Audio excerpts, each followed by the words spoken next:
The collaborating is very new for me, and I'm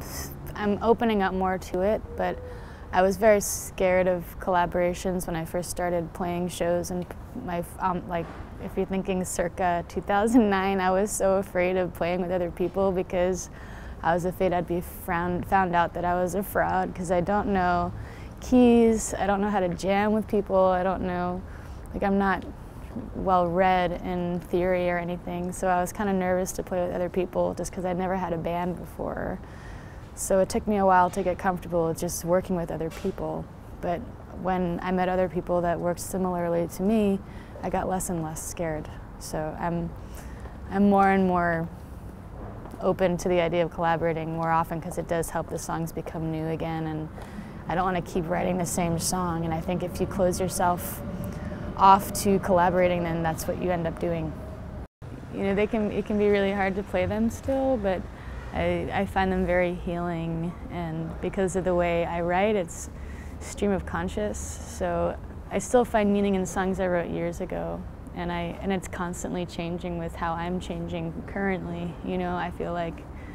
hindsight is usually 20/20, and I'm still learning from them, and it's still really cathartic to sing those songs, even though it sometimes hurts to go back there, you know. I think right now that this style of writing, this way that I communicate, is working for me now, but I don't want to do this forever. I hope I progress as a writer and I can detach myself from personal experience and tell it in a narrative storytelling role more so people can detach me from the song, my personal experience from the song, and still relate to it in a personal way. Like, I've been listening to a lot of Nick Cave, and he's really good at doing that. Like,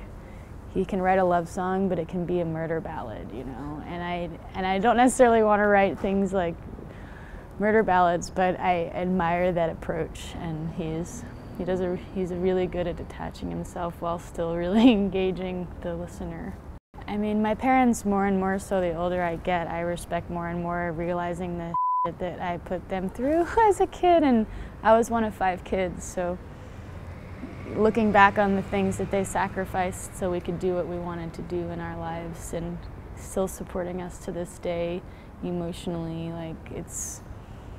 a pretty unfathomable thing if you're still living your youth a little bit, you know, with your career and not having a family, and seeing adults have these careers and support their kids to this day. I mean, it's a pretty unbelievable thing, you know. So they're probably my heroes right now in real life.